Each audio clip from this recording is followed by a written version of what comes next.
खुद से जीतने वालों को मेरा सलाम और प्रणाम। क्लास का सबसे होनहार लड़का अचानक बदल गया। चेहरे की चमक थकान में बदल गई। जवानी में ही आंखों के नीचे काले गड्ढे पड़ने लगे। जो लड़का पहले हर बात ध्यान से सुनता, जिसके मुंह से फौरन जवाब निकलता, अब उसका ध्यान भटकने लगा। कुछ दिनों से मास्टर ये सब देख और समझ रहे थे कि अगर इस जवान मन को अभी कंट्रोल ना किया गया, ऊर्जाओं को दिशा ना दी गई, तो ये जीवन जवानी में ही बर्बाद हो जाएगा। एक दिन क्लास खत्म होने के बाद मास्टर चुपचाप अंकित के पीछे पीछे चल पड़े। दोनों गुरुकुल से बाहर जाकर पगडंडी से होते हुए नगर के बाजार तक जा पहुंचे। मास्टर ने देखा कि भीड़ में चलते चलते अचानक अंकित के कदम रुक गए। वो सामने दुकान पर खड़ी एक सुंदर युवती को ताकता ही रह गया। लड़की ने अंकित की नजर महसूस की, उसे असहज लगा तो वहां से आगे चली गई। इसके बाद अंकित बाजार पार करके एक उपवन में पहुंचा। वहां 3-4 और लड़के भी थे। सब एक पेड़ की ओट में छिपकर बैठ गए। मास्टर ने दूसरे पेड़ से छिपकर देखा कि एक लड़के के हाथ में कुछ अश्लील चित्र हैं और बाकी सब बैठकर उन्हें देख रहे हैं। मास्टर तुरंत सामने आए और बोले, अंकित बेटे, ये क्या कर रहे हो?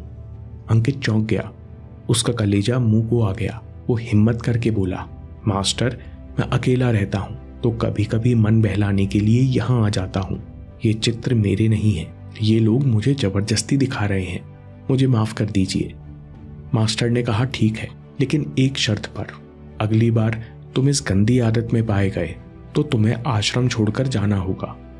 अंकित वापस आ गया और मुश्किल से दिन काटने लगा। मास्टर भी जानते थे कि ये परेशानी आसानी से नहीं जाएगी। वे नजर रखे हुए थे। एक दिन उन्होंने अंकित को पीछे की दीवार फांदते हुए पकड़ लिया और कहा, जाना ही है तो सारा सामान लेकर जाओ। अंकित दुखी हो गया। उसने कहा, मास्टर, मैंने कंट्रोल करने की बहुत कोशिश की, लेकिन मन बस एक ही बात कहता है कि फिर से करना है। मैं जानना चाहता हूं कि इस आदत में इतनी क्या बुराई है जो आप मुझे इतनी बड़ी सजा दे रहे हैं।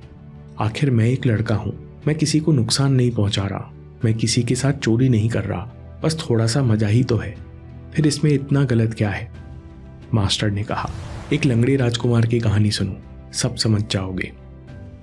एक बार एक राजकुमार को एक रथ और 3 अद्भुत घोड़े दिए गए और साथ में एक लक्ष्य दिया गया कि इन घोड़ों को लेकर तुम्हें ऊंचे पहाड़ की चोटी पर जाना है। शुरू के दिनों में राजकुमार घोड़ों का बहुत ध्यान रखता, समय से विश्राम और भोजन देता और हर दिन ट्रेनिंग के लिए चढ़ाई पर ले जाता। लेकिन एक दिन रास्ते में उसे कुछ लोग दिखे जो घोड़ों से कीचड़ में रेस लगा रहे थे। उन सबको बहुत मजा आ रहा था। राजकुमार भी उन लोगों के साथ कीचड़ में रेस लगाने लगा और उसे भी मजा आने लगा। अब ये रोज का खेल बन गया। लेकिन रोज कीचड़ में दौड़ने से घोड़े ज्यादा थकने लगे, उनकी चाल बिगड़ने लगी। पर राजकुमार सोचता, आज बस आखिरी बार, कल से सीधा मार्ग। पर कल आने से पहले दुर्घटना आ गई। एक दिन राजकुमार को कीचड़ में बड़ा पत्थर नहीं दिखा।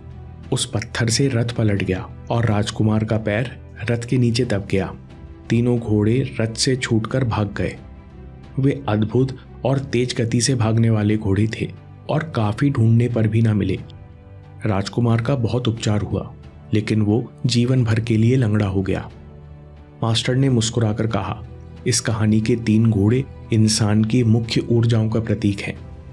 ओजस यानी शारीरिक और मानसिक ताकत, तेजस यानी बुद्धि, जोश और आत्मविश्वास, और तीसरी प्राण शक्ति यानी शरीर की मूल ऊर्जा।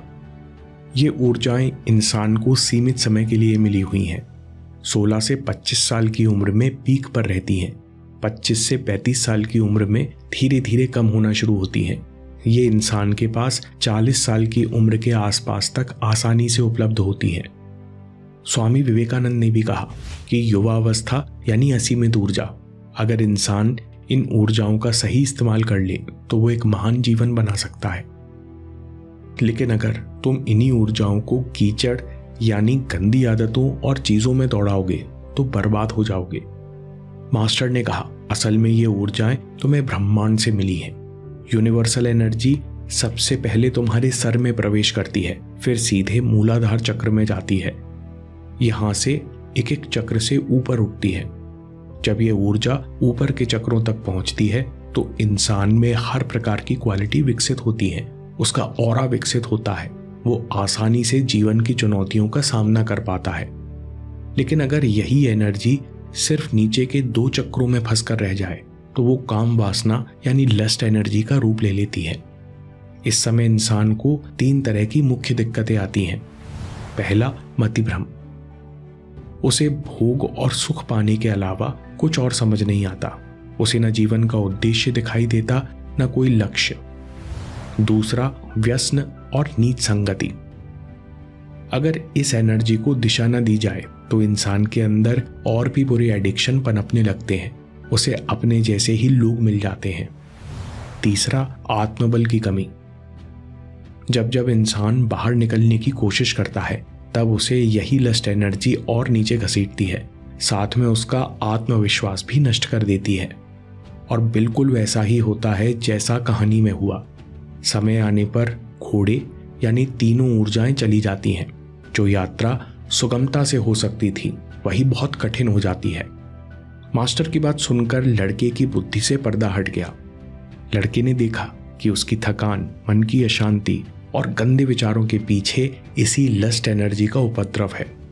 लड़के ने कहा, मास्टर, मैं अच्छी तरह समझ गया कि मैं जीवन में किसी एक उद्देश्य पर क्यों फोकस नहीं कर पा रहा हूं। अब मुझे बताइए कि मुझे क्या करना चाहिए। मास्टर बोले, स्टेप 1, बुरी चीजों को जिंदगी से हटाओ। उन सभी चीजों को हटाओ जो तुम्हारी ऊर्जाओं को दिशा देने की जगह भड़काती हैं और मन में गंदे विचार भरती हैं। पर ध्यान रखना, इनसे लड़ने की कोशिश मत करना। मैं गलत लोगों के साथ रहकर भी साफ रहूंगा या उत्तेजक चीजें देखने के बाद भी शांत रहूंगा। बस जैसे ही किसी उत्तेजना या आकर्षण का एहसास हो तो उसी वक्त वहां से दौड़ लगा दो। शरीर से नहीं बल्कि मन से भी वहां से भाग जाओ, पूरा फोकस वहां से खींच लो। लड़के ने पूछा, मास्टर, क्या ये इतना आसान है? क्योंकि जब मैं बुरी चीजों से ध्यान हटाने की कोशिश करता हूं तो उत्तेजना के विचार दुगनी मात्रा में वापस आते हैं। मास्टर ने कहा, तुम सोच रहे हो कि एकदम से सब बदल जाए।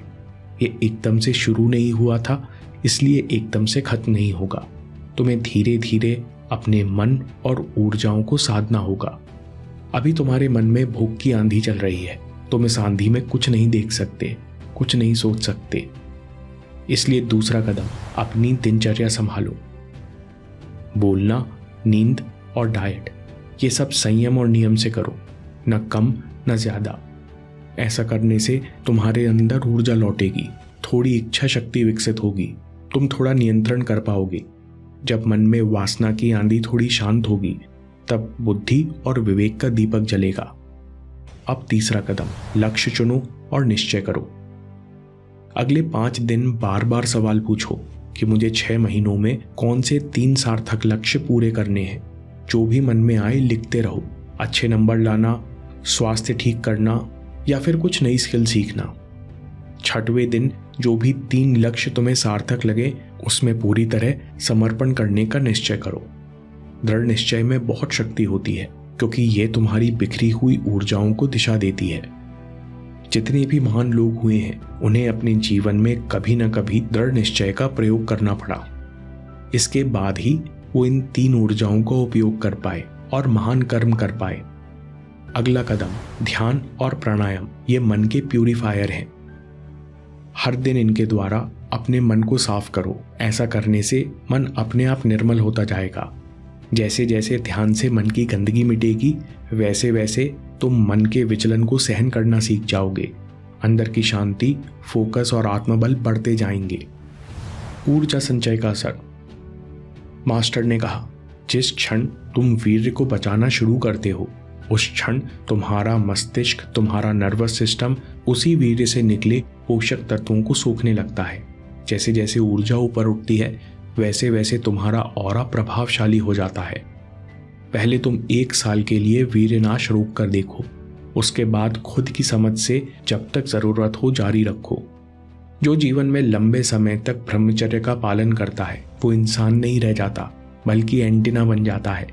उसका चेहरा तेज से चमकता है, आंखों में स्थिरता होती है, उसकी वाणी में आग होती है और उसकी उपस्थिति किसी योद्धा या राजा जैसी लगती है। उसके अंदर इतनी ताकत होती है कि बाकी परेशानियां अपने आप समाप्त हो जाती हैं।